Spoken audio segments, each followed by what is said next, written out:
Thank you for joining us on Let's Meet the Author, the online show that introduces self-published authors to the world. Let's join the conversation with our host Colleen and today's guest author.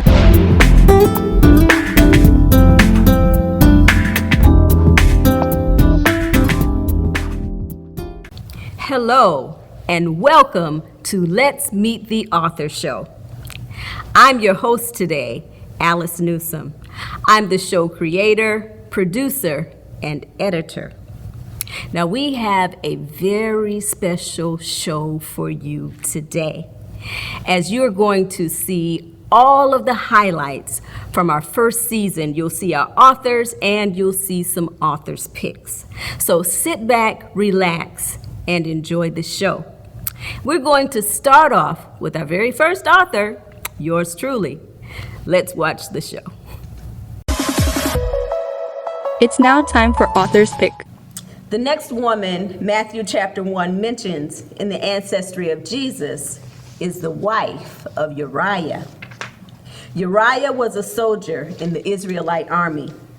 In fact, he was in the special forces and one of King David's 37 elite soldiers.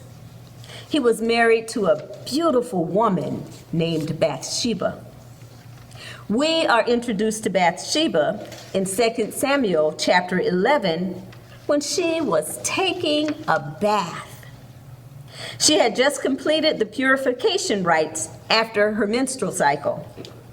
As you know, bathing is a private moment, and Bathsheba had no idea she was being watched by the king. A short time after she finished bathing, there was a knock at her door. To her surprise, there stood a royal messenger who gave her a summons to appear before the king. Not next week or even tomorrow, but right now. Imagine the thoughts running through Bathsheba's mind. What did I do? Why does the king want to see me? Uriah! Is Uriah okay? Bathsheba nervously entered the palace and bowed before the king. King David extended his hand, and some of Bathsheba's anxieties disappeared. She had never been so close to the king before. She noticed that he was very handsome with beautiful eyes. But she felt a bit uncomfortable because of the king's lustful stares. It became blatantly clear to Bathsheba that she was not summoned to the king's palace because something was wrong. No, she was summoned to the king's palace for the king's pleasure. And who could say no to the king? As Bathsheba surrendered to the king's sexual advances, she could smell the fresh scent of his hair and the sweet-smelling musk from the sweat of his body. After her encounter with the king, Bathsheba was taken home. The ride seemed unusually long, and she thought of her husband, Uriah. If he had been home instead of fighting in the king's war, this never would have happened. Oh, how she missed Uriah. Bathsheba had a difficult time comprehending the fact that she had just slept with the king of Israel. Tears ran down her face as she washed his scent from her skin. Her emotions were all over the place. She was ashamed of the evening's event, yet she was flattered that the king found her irresistible. Wow. Bathsheba was placed in an awkward situation. You see, I imagine Bathsheba was upset ashamed, and flattered all at the same time. Now, if you've ever been in a situation where you were left with the feeling of being just confused, type confused in the comments. Now, let's get ready for our second author of season 1. It's none other than Val Trenda. Here we are. Let's watch Val Trenda. In your book, you talk about the importance of forgiveness. Right. You said the longer it takes for us to forgive, the longer it takes to reach our full potential. Right. So let's expound on that a bit. So forgiveness is one of those things that, a lot of people think that we do for other people. They're upset at that person because they haven't forgiven that person. But essentially, forgiveness is for us. Yeah. And so the longer we hold on to the lack of forgiveness, the longer it takes for us to reach our full potential. Yeah. And you have to think about where you want to be in life. How happy do you want to be? How much money do you really want to make? And then think about the things or people or even yourself that you haven't forgave. Oh, that's so true. And you even touched on self-forgiveness. Like, Right. that's a big one. Right. Let's talk about that. Yeah, so think about, the times where you made a mistake. Yeah. I had my first kid when I was like 18, right? And I beat myself up about it for a long time because I had dreams and ambitions and goals, and I was like, I'm never gonna be able to reach them. But at a certain point, I had to forgive myself and then realize in that particular situation, it wasn't a mistake. Yeah. So sometimes we see situations in our lives as mistakes. Yeah. And they're lessons. That is so true. Oh, that's such gold there. That's a really interesting concept. Now think about your life and some situations that you've been in. Was it a mistake or was it a lesson? Type "it was a mistake" if you think it was a mistake, or type "it was a lesson" if you learned something from it. Now let's go on to our third author. Now I have a question for you. Would you call your mama a goat? Let's listen to author Alicia Taylor. So I have an interesting question for you. So you said mama goat. So I had to look up what GOAT meant, what the acronym GOAT meant. And it says, from what I found out, it said greatest of all time. Is that correct? That is correct. That is probably one of the most common questions that I get is, where did you get the name Mama Goat? So my son, actually, my teenage son, who's 14 now, started calling me that a few years ago, actually. Okay. No idea why. I don't know if he was just buttering up or what, but Probably he started was. referring to me as Mama Goat. Yeah. And it just kind of stuck. He actually tells me that he wants a cut of everything I make because of the name, but They always do. They always do. but that's where it stems from. Nice, because I like it because it's very catchy, and that's what caught my attention. I was like, Yes. mama goat. Okay, so I love it. Now that we know that GOAT is an acronym for greatest of all times, would you call your mama a goat now? I would call my mama a goat. My mama is a goat because she did the best she could with what she had, and she gave us a whole lot of love. So I say, yeah, my mama is a goat. Now, if you agree that your mama is or was a goat, type Mama Goat in the comments. Our next author has gone through a lot in her lifetime. Now, if you've ever been in a really bad situation, really horrific things have happened to you, and you really didn't know if you would get out of it, well, our next author, Valerie Miller, can relate. Watch this. So you decided enough was enough. Right. What made you decide, I'm not doing this anymore? Well, the last thing that I remember is when I went to the hospital, I had to literally drive myself to the hospital because he had broken 2 of my ribs Oh on my one gosh. side Oh and my he gosh. fractured one on the other side. Wow. Both of my eyes was blind, Wow. nose busted, bleeding. I'm crying down. But I had 2 girls that I was raising. Right. And I did not want those girls to think that that is what love and marriage is all about, because it's not. It's not. It's not. The man is supposed to love his wife like Christ loved the church. Exactly. I'm looking at you now, and Valerie, let me tell you, you do not look like what you've been through. You Praise do not. God. Praise God. As I was reading the book, I'm going, but I read the book, then I picture you, and I'm picturing her, and I'm going, but she doesn't look like you don't look like you've been through all that. Yes. You went through emotional abuse, mental abuse, physical abuse. Yes. And then also on top of that, you were a mother at the same time. Right. And so that's a lot to take in. Valerie went through a lot. And no, she does not look like what she's been through.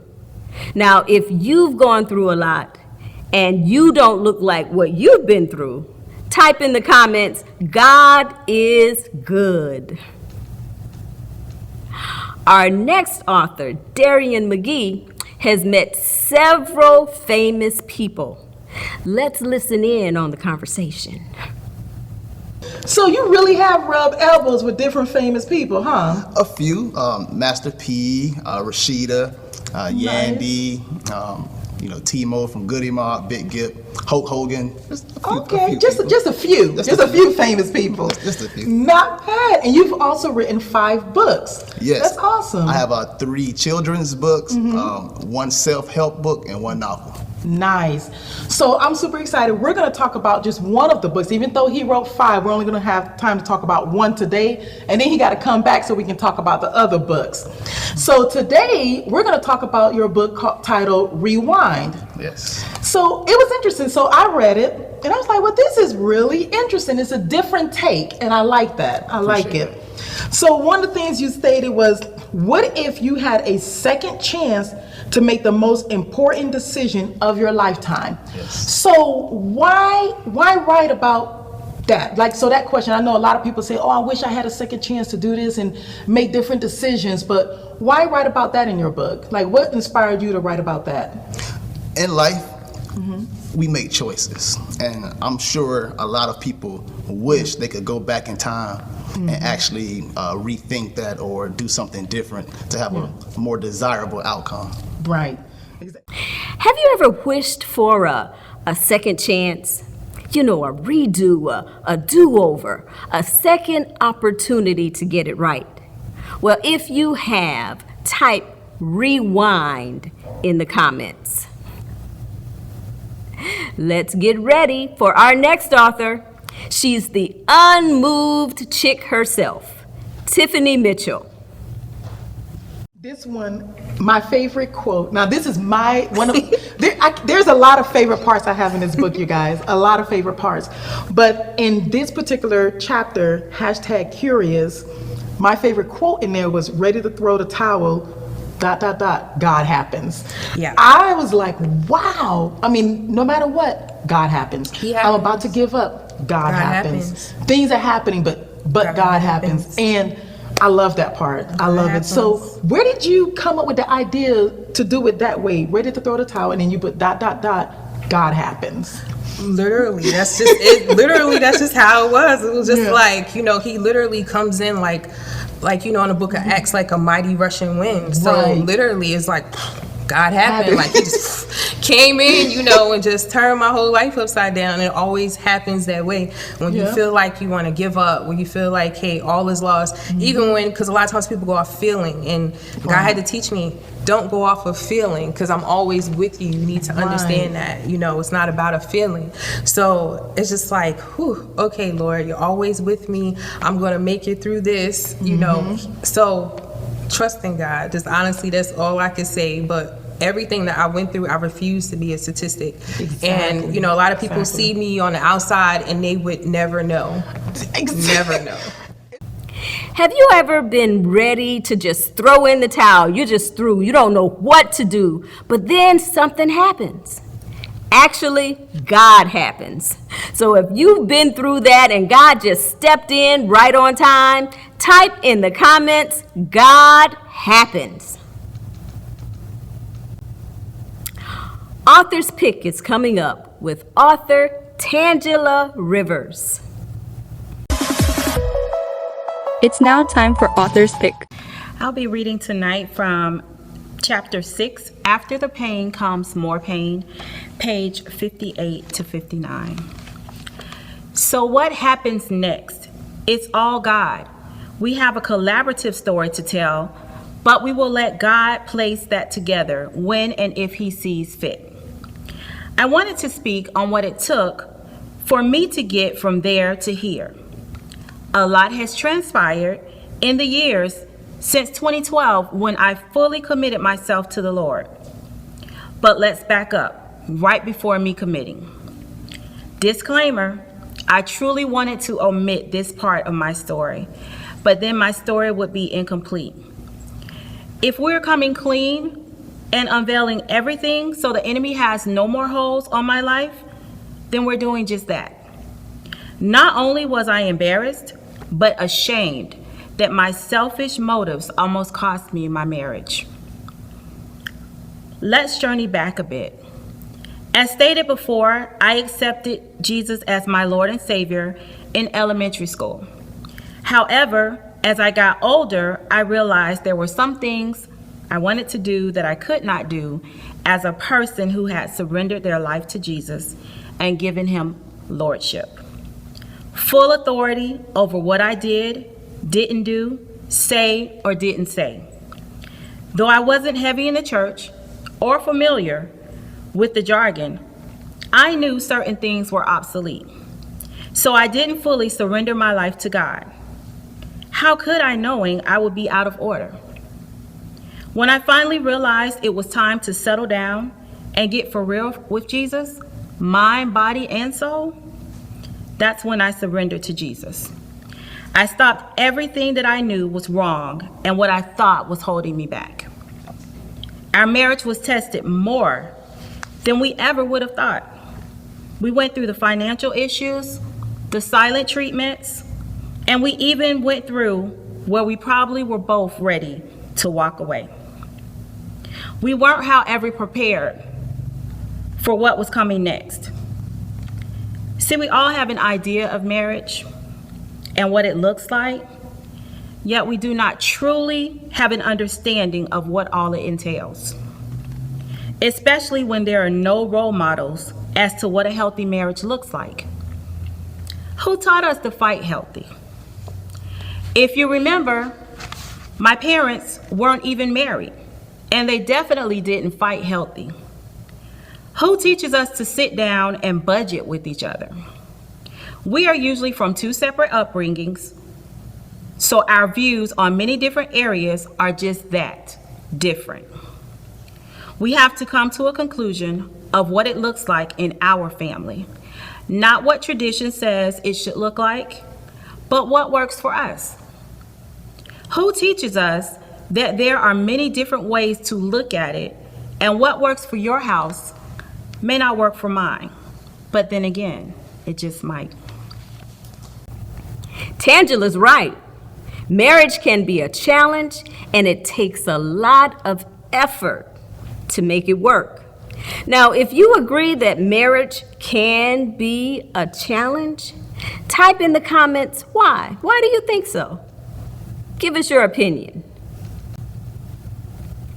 High cable bills are now a thing of the past.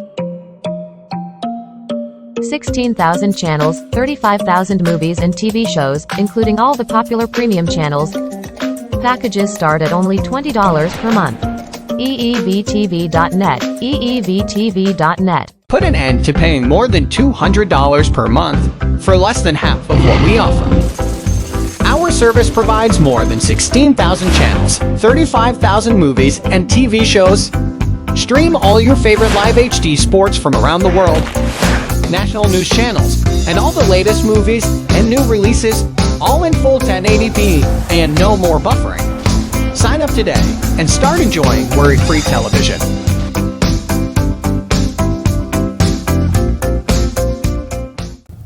Next, we have our first children's author. Let's meet the author, Marlicia Jones. I'm reading page 6 of Indigo the Great is Grateful. On our way home, Mommy and I passed the movie theater. I sure wish we could watch a new movie at the theater for once. All we ever do is watch movies on our TV, make popcorn, and drink root beer floats, I said. The next day at church, Julia Caldwell was wearing brand new sparkly JC Gladiator sandals. On top of that, she wore a matching hair bow to go with it. All of the kids gathered around as she pranced about. They were so beautiful. I wish I had the new JC Gladiator sandals instead of my plain old pink ones. After a long day, my family and I ate dinner together. I wish we could go out to a restaurant for dinner, I said. Well, I like having dinner at home just fine, Daddy said, as he grabbed the dinner rolls from my brother Chance. But don't you wish there was more food to eat? I insisted. Your mother made just enough food, Indigo, and it's delicious. Eat up before your dinner gets cold. During our night-night reading time, Mommy said, Indigo, there are a lot of people who would love to have things like ours. Many kids would love to have a life like yours and Chance's. You should stop focusing on what you think you are missing out on and be grateful for what you have. If I could sing, I would sing that song Grateful, because I am. But since I can't sing, I'm just going to let you know that I am grateful for what God has done in my life. And if you are grateful too, type in the comments, I'm grateful. Let's join author Ashley Speaks as she explains patience. So, funny coincidence, that happened to be the chapter that hit me the most. One, I'm not the most patient person. I'm not. And I'll be the first one to admit it. So first, when you like the weight test, just the title, I was like, oh my gosh. All right. So let me see what Ashley, I'm sorry, is going to go ahead and do. As I read it, I was like, oh my gosh, she's talking to me. She's literally talking to me. So now, Ashley, why pick that to be the second test? Like, why read that part as well?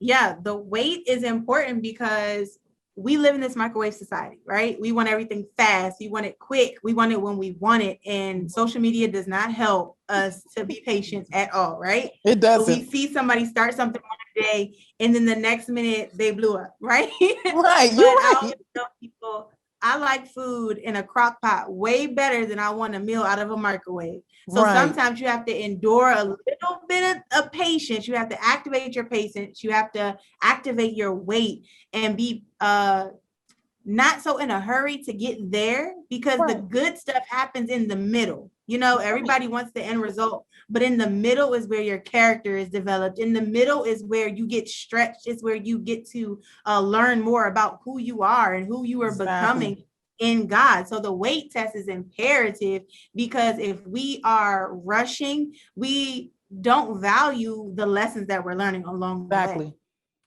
Have you passed the weight test? Now, if you're a patient person and you've learned to become patient, type in the comments, I passed that test. I passed the weight test. But if you're like a lot of people and patience is still, something that's challenging you and you're working on it, type, I'm still working on it. Let's get ready to hear some wisdom from our next author, Shanika Small. Yes, absolutely. You must continue to press forward.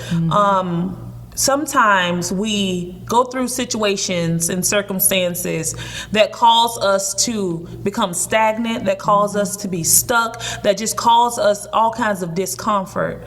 But once we come out of that place, we have to remember that there's nothing new under the sun. Right. And the enemy right. will only continue to try you on it if he knows Yes, that he door will. is open. Yes, he Close will. the door. Cement the hole. So that exactly. next time you're Right. passing by, it's not even a temptation. And you know that's a trigger. Yeah. That door, I fell in that door. I'm not going back near that door. So you know how to, it makes it easier to keep going. If you're going to fall, don't keep falling on the same hole. Exactly. You fall in some new holes. Because some people are like, okay, yeah, just fall and get up, but they don't say the part about cementing it. Yeah. That's pushing through. So I was like, wow. The Bible say, you know, once the enemy, once you get the enemy out, it comes back stronger. Yeah. But that's because your capacity has increased. Right. So once you fell in that hole, you expanded that hole. So if you don't patch it up, where one foot went in, the next time both feet may fall in. Now, we don't want to keep falling in the same holes. We don't want to keep making those same mistakes, so we need to cement the hole. Now, I have a question. If you've come through a situation and you've learned from it and you haven't repeated it again, it's like, I stopped it. Give us some wisdom. Share with us. How did you stop? What made you not do it again? How did you overcome this? Tell us how you cemented the hole. Are you fed up with high monthly cable bills?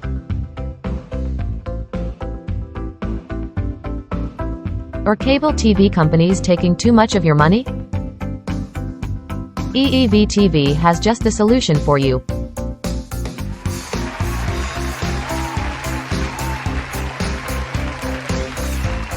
One device is only $20 a month, 3 devices are only $35 a month, and 5 devices are just $50 a month. Just imagine, no more high monthly cable bill. eevtv.net, eevtv.net.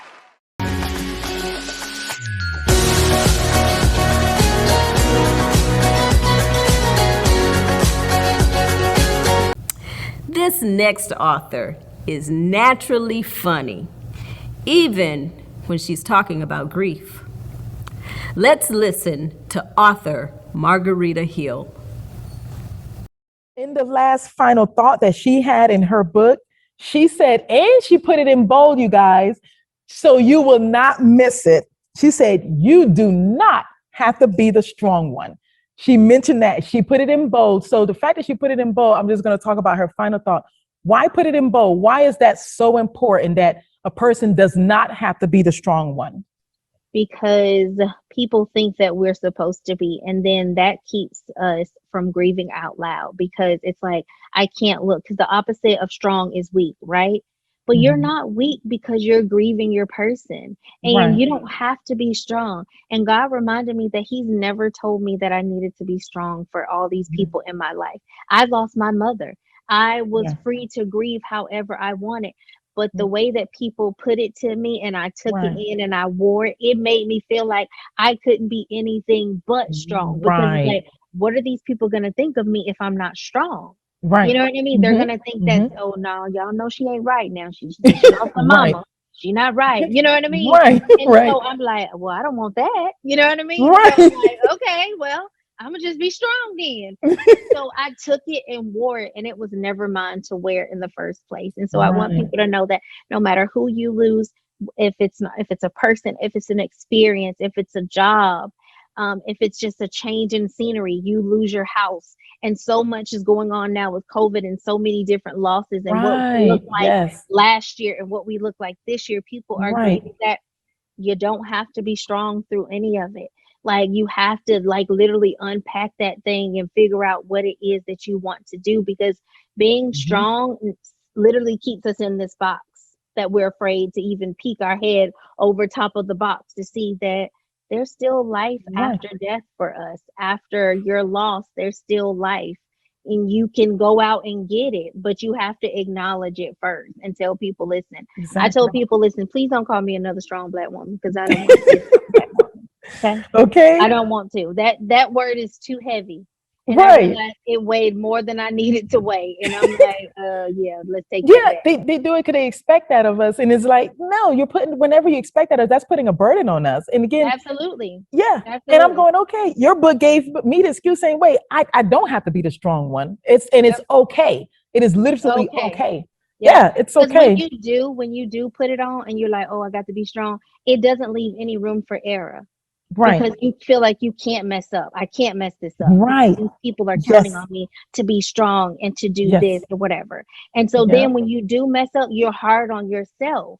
Now Yeah. you have, gave yourself low Yes. self-esteem because you're like, God, I ain't strong. I don't know what I'm supposed to be doing. Like, so I'm just not good at nothing. I couldn't even do this. I couldn't even be strong for them.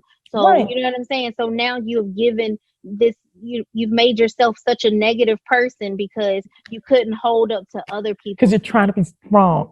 Yep, trying to be strong and trying to hold yourself to other people's unrealistic Right. expectations of you. Exactly. Like that's the thing. You let these people put their unrealistic expectations on you, and you wore it. You know what I mean? Exactly. And so Yeah. I was like, nope, I'm taking this thing off and throwing it in the trash. I don't want it. Exactly. And then kicking it to the curb. Okay, exactly. When grieving, Margarita says, you don't have to be the strong one. She actually tells you to take that weight off of your shoulder and give yourself permission to grieve any way you want to grieve. If you agree, just type, I agree, in the comments. Let's meet the author, Katana Edmond. She's the author of Why Not Me? Hey, that is not a question. Let's listen in and hear what Katana has to say. So now, I want to talk about your title. So in the book, she talks about a part where someone questioned her saying, man, because you're gorgeous, right? When you read her book, you're going, man, she didn't go through all of that. She didn't go through it. She did. And you are absolutely gorgeous. You're beautiful inside and out. So in the book, someone said, well, I didn't think you were going to be like this. I didn't think you were going to be doing this. I didn't think you had a business owner, a wife, right? A mother, doing awesome. And so they said, okay, why you? And then you were like, why not me? Why not me? So go ahead, let's talk about that. Well, yeah, so pretty much that summed it up. They wanted to know, I guess, for the most part, they made me feel like, oh, you're too short to model, or, yeah. And my grandfather used to tease me. He was like, if you drink a lot of coffee, you're going to be dark, right? So I was like, okay, I can't drink too much coffee because I'm Oh, gosh. So I was like, okay, I'm too short, I'm too dark, like, I'm not fitting into And you've been through this and that, and Yeah. this is what people expect your life to be. Yeah, and it was like, hey, your dad's an alcoholic, you know what I mean? You're supposed to be just like that side of the family, And so when they were saying, or I would hear, I never thought that would be you. I never thought that would be you. And then one day, I was like, why not me? Right. Not even a question, like, why not me? So you'll notice that even on the book, I don't leave it as a question. I make it as a statement. Why not me? It could be anyone. What disqualifies me to make it where I don't qualify, or that I have to be put into this box? Yeah. So that's how I end up with the title, Why Not Me? If you've ever been underrated and underestimated, but you refuse to accept someone else's lowered expectations of you, type in the comments, why not me? With an exclamation point and a little attitude. We're wrapping up the first season with author Joycelyn Wells. Here she is. A part of it that's so important to me is that we need to know that as women, we don't have to be a thing. Right. Right? You don't have to be courageous. Right. You can be courageous and persevere. Yeah. You can be generous. We're many own them. things because Exactly. that's how we're designed. Right. So for me, it was just recognizing how I spent my life putting myself in a box to please other people, not recognizing that there's so many amazing things about me. And so it Joy allowed me to revealed see that. She revealed that. It was awesome because reading about her, I'm like, wow, she's so adventurous, she's so free-loving, yet trustworthy, yet vulnerable. And I'm like, wow, so if she can be that, then I can be that. It gave pretty much a lot more courage to myself. You know what I mean? Like, okay, Glenn, you can be yourself. Yeah. And without repercussions, you know, or the bad repercussions. I Absolutely. like the good repercussions Yeah, are good. yeah, the good stuff is good. The rewards are good. Exactly. Yeah. Loved it. Yeah. I agree with Joycelyn. Women are many things, and as we journey to discover who God designed us to be, we refuse to be kept in a box. Now, if you agree, type in the comments, I am out of the box. No box is going to hold me. Well, I hope you have enjoyed the first season of the Let's Meet the Author show. It has been my privilege to bring it to you. Now, it's been a lot of work, but I am so grateful to God for the assignment. I want to thank our host, Galeen, yes, our guest authors, and our production team. Also, I want to thank you for watching, commenting, and sharing our post and the show. This has meant so much to us, and we are so grateful. The complete season of the Let's Meet the Author show is officially in the books on Facebook, YouTube, and our website. Again, I want to say thank you so much for your support of the Let's Meet the Author show. Now, season 2 is coming soon. Make sure you sign up and like Eagle-Eye Videomaker Facebook page so you can receive show notifications. Thank you so much for watching. I've been your host today, Alice Newsome. God bless you, and as always, keep moving forward. See you next time.